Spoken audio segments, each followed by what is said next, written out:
Good morning everyone. నిన్న మనం ఒక ఐస్ క్రీమ్ చేసాం కదా, దానికి ఇవాళ రివ్యూ ఇవ్వబోతున్నాం. అండ్ నేను ఐస్ క్రీమ్ చేసేటప్పుడు ద బిగ్గెస్ట్ మిస్టేక్ ఏంటంటే నేను బ్లెండర్లో వేయలేదన్నమాట, చేతులతో స్మాష్ చేశాను. మీరైతే బ్లెండర్లో వేసుకోండి. అండ్ ఇప్పుడైతే నేను కోల్డ్ వాటర్లో డిప్ చేస్తున్నాను, ఎందుకంటే అది ఈజీగా బయటకు వచ్చేస్తుందంట. అండ్ డిప్ చేసేసాను.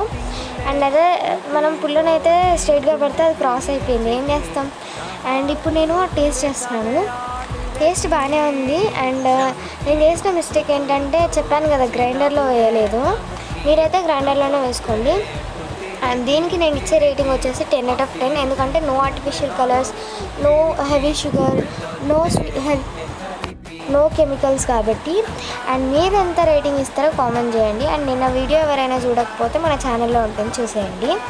అండ్ మీరు ఎప్పుడైనా ఐస్ క్రీమ్ ఇంట్లో చేసుకొని తిన్నారా? And that's it for today guys. Bye.